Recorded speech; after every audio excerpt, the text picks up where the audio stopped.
Attention crew to be careful logging to NCS applications, log and report beacons. Alpha, bravo. L'AWACS est en fait un système de détection et de commandement aéroporté. On va fusionner tout un tas d'informations qui viennent de systèmes de détection extérieurs, notre propre système de détection autonome. Donc on a un radar, un interrogateur IFF et on a également un ESM pour Electronic Support Measure, qui est un senseur passif qui nous permet de capter des émissions électromagnétiques qui nous entourent et de les caractériser.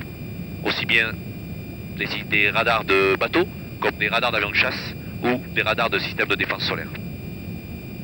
Toutes ces informations, on va les fusionner et grâce aux liaisons de données tactiques, donc liaison 16, liaison 11, on va pouvoir redistribuer toute cette information-là vers d'autres participants au réseau.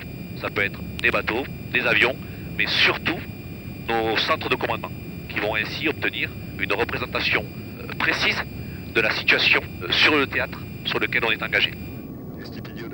Alors la grosse plus-value de l'AWACS est de nous apporter une image radar prise par le dessus et non une image radar prise par le dessous avec les radars d'infrastructure.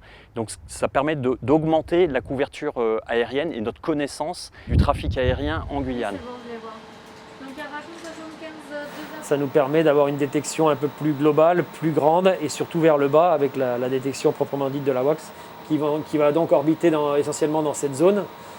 Lui nous permet d'avoir un décalage un petit peu plus vers le sud pour la détection au sud de la Guyane et sur l'ensemble, un rayonnement assez grand sur l'ensemble de la Guyane de par sa portée pour avoir vraiment le trafic en basse altitude qui nous pourrait des fois nous paraître un peu plus difficile à détecter. Pour vous devant, il va arriver en observation. Les vols peuvent durer en moyenne entre 7 et 9 heures. L'avion est ravitaillable par le principe de boom réceptacle, c'est-à-dire que c'est une perche rigide qui va pouvoir venir ravitailler l'AWACS. On peut tenir alors en l'air plus de 12 heures. Autorisé et bon vol à vous, bonne mission. Merci au club. À bord de l'appareil, et il y a aujourd'hui une vingtaine de personnes de 9 spécialités différentes. Et pour ce qui est du management de l'équipage, puisqu'il faut que l'équipage soit efficace tout au long de la mission, il ne s'agit pas qu'au bout de 10 heures de vol, ils soient tous fatigués et ne puissent plus produire le résultat escompté. Donc là, j'ai des chefs de travée, donc chefs de travée contrôle, chefs de travée surveillance, qui vont devoir manager leur équipage.